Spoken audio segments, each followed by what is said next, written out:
Hi, welcome to Milo Talks. I'm Milo, traveling, living, working full-time with my dog Willie Nelson and my Class B van, talking to strangers along the way and just hoping that somewhere in all of this, we all will feel a little bit more connected to each other. I've taken your questions and answered them in this narrative. I hope I will have covered all of them in this process. Life is a tumbleweed. I roll around, I get caught up, I get entangled, and then when the wind is just right, I get untangled and I blow to a new destination, usually getting tangled up there and then repeat the process. There's a sense of gratification when I'm leaving a place and then when I arrive at a place. There's even a gratification when I'm staying at a place. But after a while, I get this itch and it's just time to move on. I love the feeling of the unsuredness of it all. New sights, new experiences. I don't go blindly. I pick a route, maybe one stop at a time, leapfrogging to a destination, moving for better weather, but also to connect with friends and family.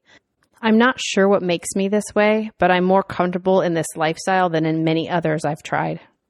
My income comes from working remotely for an automotive software platform.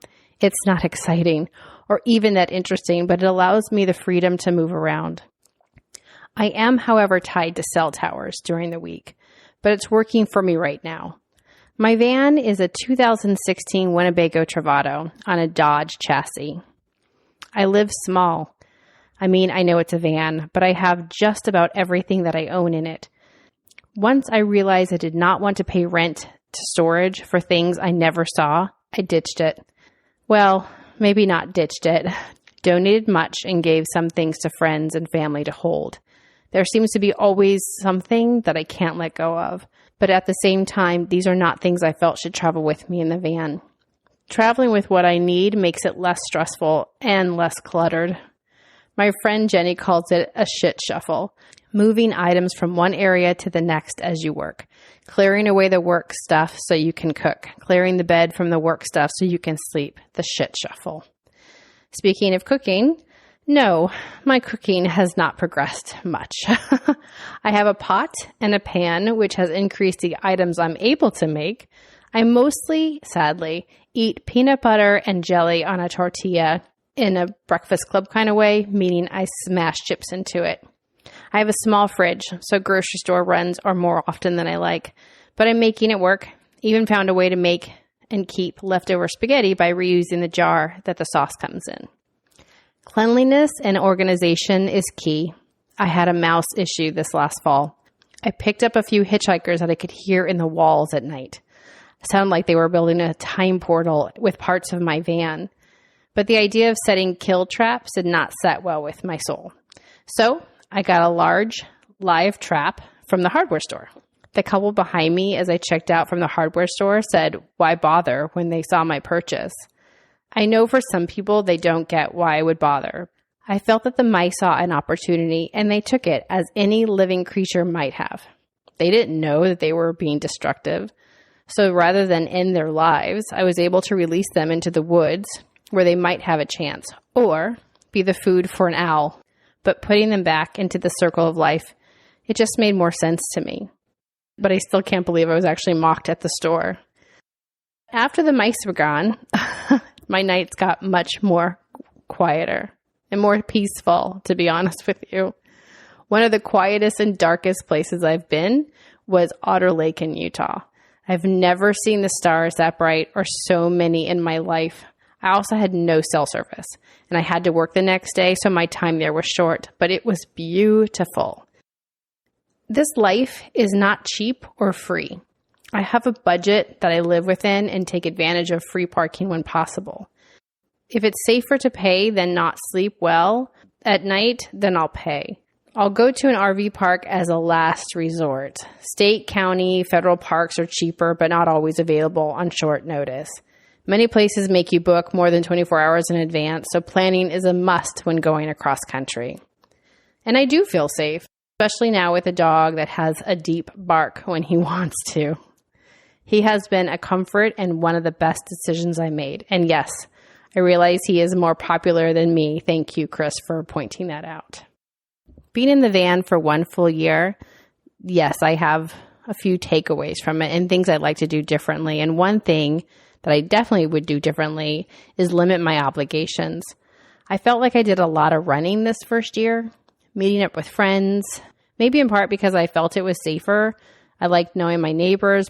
And 2, the van was new and it was a chance for me to see a lot of friends and family along the way. So I felt like I spread myself out pretty thin and was just always like kind of running to the next person.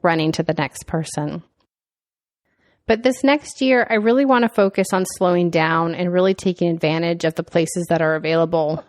More long walks, hanging in the hammock more, maybe teaching Willie to run with me when I'm on my bike. The hardest thing about being on the road for me is knowing there will always be things I will miss. I will miss birthdays. I will miss hugging friends. I will miss many milestones of friends and family. I'm usually just sending love notes over the phone or calling or texting. This is a huge sacrifice and one I've had to deal with when I started traveling for work years ago. I miss much, but what I'm giving myself along the way has proven to be really rewarding. In the days of solitude, especially before I got Willie Nelson, my dog, there was scattered emotions and fear, and then I found a comfort in the quiet. And then one day I was walking and I realized I was smiling, just walking and smiling to myself. And then I started laughing and then I started crying because I realized how far emotionally I had come. I liked my own company and I did not feel empty or lost or felt any despair. It was an amazing moment. And now I cherish that feeling. I covet it. And more than anything, I want to keep that feeling safe. And I can see why this lifestyle would not be for everyone, especially if you need to shower daily. The van has a shower and a toilet, but the shower is not great. So this summer, I purchased a solar shower, which has proven to be lovely, especially on a hot night. But I will say, if you're someone who really enjoys your showers on a daily basis or washing your hair every day or having fresh water to wash your face, this lifestyle may just not be for you. It's kind of gritty at times, and I honestly don't mind. If you're squeamish about the idea of having to deal with a black tank, that's another reason an RV might not be right for you. Unless you're going to the bathroom in the woods and burying it, please be considerate of others and bury every aspect of your waste, then you have to dump your tanks. The first time I did this, I had someone walk me through the process, and it wasn't that bad. But the first time I had to do it when I was on my own and I had to remember what I was told, I did not feel comfortable. So I called my friend Rachel and said, "Hey, do you want to take a ride with me?" I made it sound fun. Let's just go dump the tanks. It'll be nice. Take a little trip to the border. There happens to be a free dump on the Louisiana-Mississippi border at I-10. Very convenient. Went for a ride. When we got there, it was dark and I was not confident. I was fearful that the hose connecting the tank to the actual dump would come out. So I asked Rachel to stand on the hose while I walked away from her to the valve and opened it to release the black tank. So Rachel was then hit with all of the smells. And of course, her first reaction would be to move away, but I told her she had to stay to ensure that the hose did not pop up. Needless to say, she wins the award for best deed. She did not move off that hose, and I'm not sure I could have done that. I still owe her big time for that. Van life is not always picturesque. It's not all about beautiful landscapes, but it's always an adventure, which is why I love it.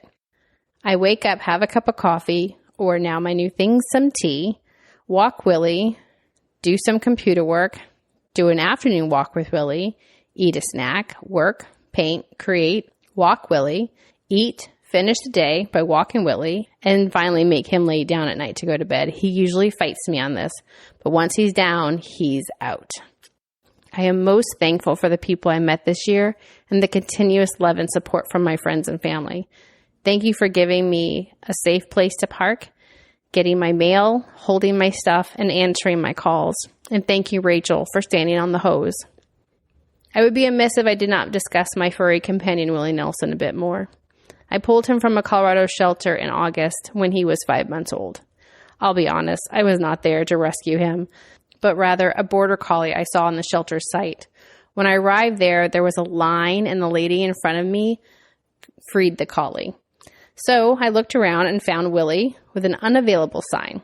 So I asked when he might become available, and I was told it was an error.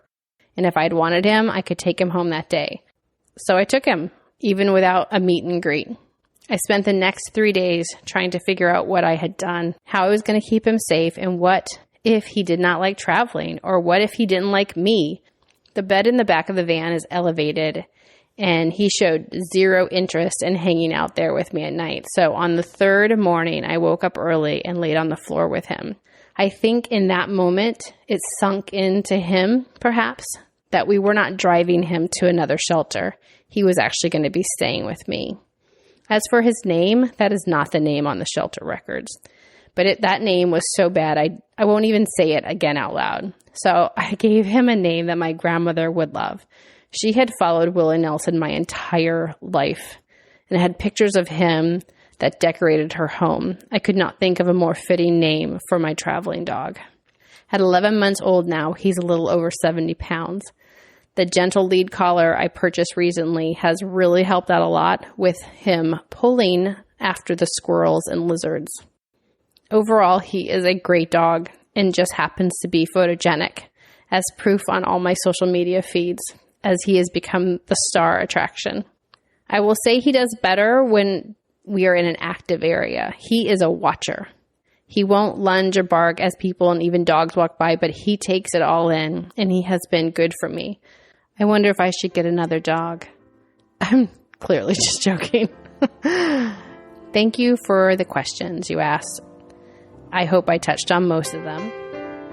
It's been a really great first year. I'm looking forward to the next. As always, thanks for listening. Today's show is brought to you by Trampled Rose Rescue and Rehab.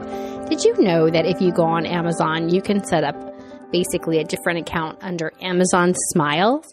And every time you make a purchase through that account, through that shopping cart that says Amazon Smile, you can pick the charity, the nonprofit charity that you would like to donate to. Mine is set to Trampled Rose Rescue and Rehab. All of my Amazon purchases, I do Amazon Smile so that it may just be pennies, but those pennies, if they're going to go somewhere, I like them to go to Holly in Louisiana and Trampled Rose Rescue and Rehab. Will you join me? This has been Milo Talks. You can find me on social medias at Next Exit Milo. Follow me there on Instagram and Facebook.